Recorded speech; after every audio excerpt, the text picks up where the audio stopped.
Grégoire Commer, vous êtes journaliste, vous signez un papier sur une enquête sur ce sujet-là dans le magazine Médor. Et Vincent Posvic, vous êtes, vous, directeur de la brasserie de la Cambre. Alors, Grégoire Commer, d'abord, justement pour qu'on s'y retrouve un petit peu, c'est quoi ces vrais et ces faux brasseurs? Alors, un vrai brasseur, concrètement, c'est quelqu'un qui fabrique sa bière, qui crée une recette de bière, qui la fabrique et puis qui la vend. C'est quelqu'un qui est donc sur toute la chaîne de production entre la création et la vente de bière.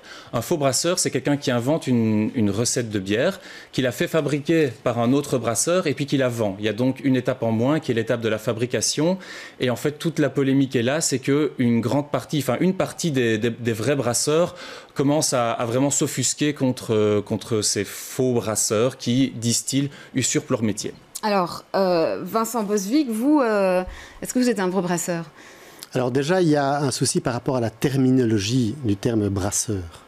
Aujourd'hui, on peut en effet avoir le brasseur qui brasse, on a le brasseur qui est restaurateur, ou on a le brasseur qui livre la bière. Aujourd'hui, tous les distributeurs de bière, on les appelle des brasseurs. Oui, mais donc déjà, le terme faux brasseur, ce n'est pas un terme que j'utilise. Alors aujourd'hui, je suis un brasseur sans brasserie.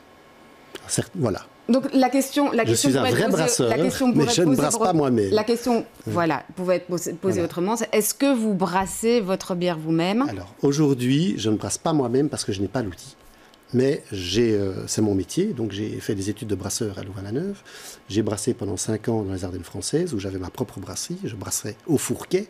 Donc aujourd'hui, il y a quand même peu qui brassent au fourquet. Ils ont tous un outil qui donc fait ça. Donc vous avez une expérience aussi dans le brassage, vous avez brassé? Les recettes, je les ai brassées moi-même avant de trouver un brasseur qui brasse pour moi. Et donc le fourquet dont vous parliez, c'est... Le fourquet, c'est le symbole du brasseur, artisanal, enfin plutôt ancestral, qui est comme un grand râteau en bois, une grande fourche qui sert à brasser dans les cuves. Voilà. Donc j'ai brassé à la main et je n'avais pas un agitateur qui faisait ça mécaniquement. Mais donc vous estimez que le fait que vous ne brassiez pas aujourd'hui vous-même votre bière qui est la bière de l'abbaye de la Cambre, ne fait pas de vous un faux brasseur qui usurpe le métier de brasseur, c'est ça? Mais il n'y a pas d'usurpateur. Moi, aujourd'hui, je n'ai pas mon matériel pour brasser. Alors, alors on pourrait dire qu'il y a à côté de ça, il y a des brasseurs qui vendent un produit, mais qui ne sont pas aujourd'hui derrière les machines pour les faire. Mais le métier de brasseur est vaste. Il faut produire la bière, il faut la vendre. Donc aujourd'hui, il y a des brasseurs qui ne commercialisent pas leur propre bière. Ils ne font que brasser la bière des autres. Et tous les brasseurs ont, à un moment ou un autre, brassé pour d'autres ou sous-traité une partie de leur production. Ouais, Grégoire Commer, est-ce qu'on peut nuancer la définition que vous nous donniez des faux et des vrais brasseurs? Alors, c'est un des problèmes, c'est qu'effectivement, il n'y a pas d'accès à la profession, il n'y a pas de définition du métier. Et donc, n'importe qui peut mettre sur une étiquette brasserie, par exemple, brasserie de la Cambre, sans avoir d'installation de brassage. A contrario, également, on pourrait très bien ne pas mettre brasserie. En fait, on met ce qu'on veut sur une étiquette, il n'y a pas de réglementation. C'est un des problèmes qui est souligné et qu'on a souligné dans l'enquête, dans le numéro de Médor maintenant. Donc il y a le problème de la transparence, mais il y a aussi le problème que aujourd'hui ça coûte très cher effectivement de se lancer dans le métier. Ça coûte combien plusieurs millions d'euros d'investissement. Alors soit on les a, soit on va voir les banques, et les banques en général ne suivent pas quelqu'un qui n'a pas d'expérience ou qui n'a pas voilà. Donc beaucoup de brasseurs se lancent effectivement en faisant brasser ailleurs. Ouais, mais donc selon les brasseurs que vous avez rencontrés et qui se disent vrais brasseurs, à savoir ceux comme par exemple la brasserie de la Seine qui ont leurs installations et qui brassent eux-mêmes à Bruxelles leur bière, selon eux, par exemple, Vincent de la brasserie de l'abbaye de la Cambre serait alors un faux brasseur, c'est ça? Selon eux, oui, parce que effectivement, quand on se contente de faire une recette, de faire fabriquer par quelqu'un d'autre et puis de la vendre, selon eux, on ne prend pas tous les risques. Eux, on fait des risques d'entrepreneurs avec des investissements. Ils prennent des risques au niveau du processus de fabrication, puisqu'il y a toujours des risques de contamination qui peuvent arriver. Là, c'est le brasseur sous-traitant qui les prend, ces risques-là. Donc effectivement, pour eux, il y a une forme de concurrence déloyale. Et puis, il y a surtout une perte d'artisanat. C'est surtout ça qu'ils veulent souligner, parce que dans leur discours, en fait, il y a la recette, évidemment, qui a un rôle important dans le goût de la bière, mais il y a aussi le processus de fabrication. Chaque brasseur a sa manière de travailler, il a ses outils, il a ses choix technologiques. Quand on fait fabriquer par quelqu'un d'autre, on ne marque pas la bière de cette empreinte-là, c'est le sous-traitant qui fait ça. Et donc c'est ça en fait que défendent les brasseurs authentiques, c'est de dire si demain toutes les bières belges sont faites par le même brasseur sous-traitant, il y a une perte de diversité dans la fabrication. Alors, sur la concurrence déloyale, Vincent Posvic, est-ce que vous la comprenez, ça, cette critique-là ? Non, il n'y a pas de concurrence déloyale. Ça a toujours existé dans le métier. Ça existe dans tous les métiers où on collabore entre concurrents. Oui, c'est vrai, mais aujourd'hui, il y a une mise en valeur de plus en plus grande de la bière artisanale qui devient vraiment un enjeu économique en Belgique. Ça devient presque un emblème national. Dans le monde entier, d'ailleurs, il y a un véritable engouement. Donc le fait de s'étiqueter bière artisanale, mais de faire brasser, vous faites brasser... Chez Brouwer Anders. Chez Brouwer Anders, qui est une des plus gros des brasseries. Un des deux acteurs en fait de la sous-traitance. Voilà, un des grands sous-traitants sur ce marché-là. Est-ce que ça ne crée pas effectivement par rapport aux brasseurs artisanaux qui ont investi et qui ont installé, qui ont pris ce risque économique, est-ce que ça ne crée pas une concurrence déloyale en effet ? Alors, il y a oui et non, parce que d'abord, c'est pas parce qu'on fait la bière soi-même que la bière est bonne. Ça, c'est quelque chose que le consommateur n'a pas encore compris. C'est qu'aller acheter sa bière, je prêche pour ma chapelle aujourd'hui, mais pour demain, je prêche contre ma chapelle. Acheter sa bière chez le producteur n'est pas un gage de qualité. Ça, il faut bien comprendre. C'est un métier qui est très difficile, je l'ai exercé. Et pour avoir un produit stable à terme, dans le temps, il faut avoir beaucoup d'expérience, il faut du bon matériel, donc des bons investissements. Aujourd'hui, en effet, Brasserie La Seine... est un excellent brasseur. Il a commencé en sous-traitant ou en collaborant avec d'autres brasseurs au début, avant de se lancer.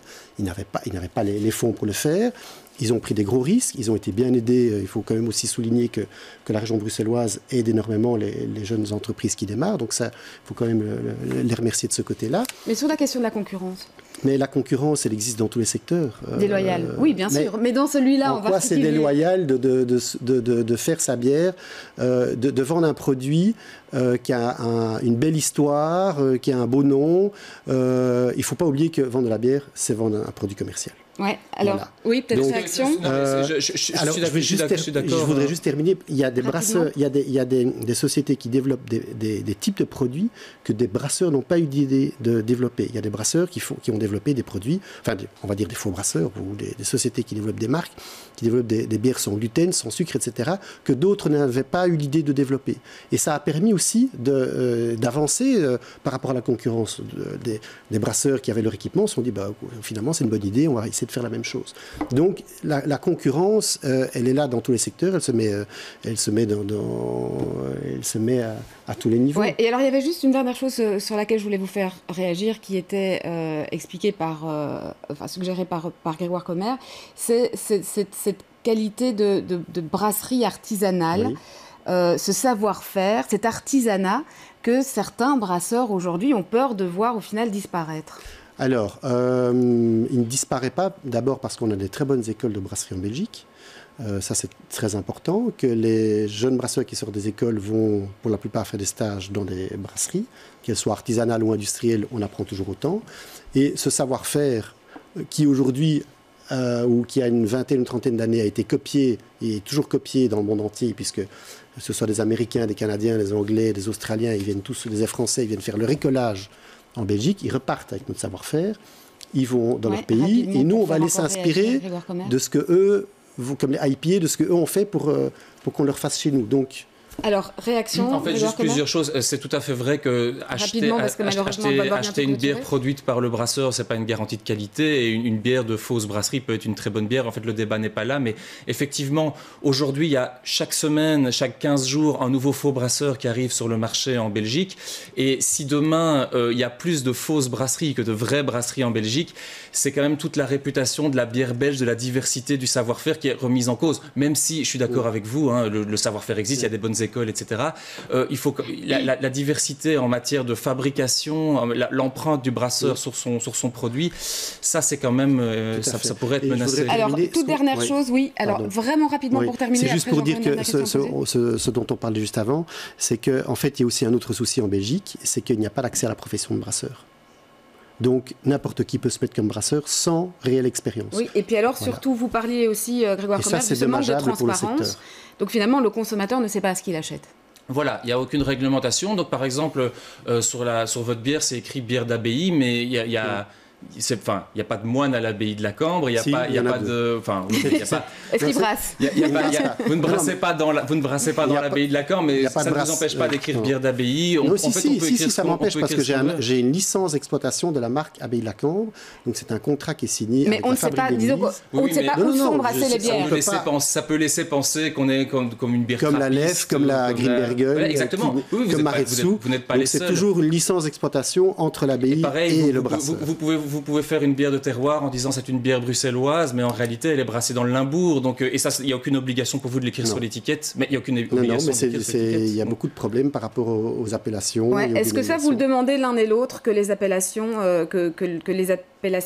doivent être plus claires? Moi je demanderais, c'est pas mon rôle de demander ce genre de choses. Je crois qu'il y a d'autres priorités. Je voulais plutôt dire, est-ce que c'est une demande des vrais brasseurs? Vous en avez rencontré. D'ailleurs, je précise à ce sujet qu'on on en a contacté beaucoup, mais ils n'ont pas pu ou ils n'ont pas souhaité venir et participer à ce plateau. C'est assez intéressant parce que paradoxalement, en fait, la Fédération des brasseurs, qui représente donc les plus grandes brasseries du pays, ne demande pas cette transparence parce qu'il y a tellement finalement de gens qui sous-traitent l'un pour l'autre que quelque part, ça les obligerait tous à de la transparence qu'ils n'ont peut-être pas envie non plus de mettre en valeur. Très bien. Rapidement, en un mot, parce qu'on doit clôturer.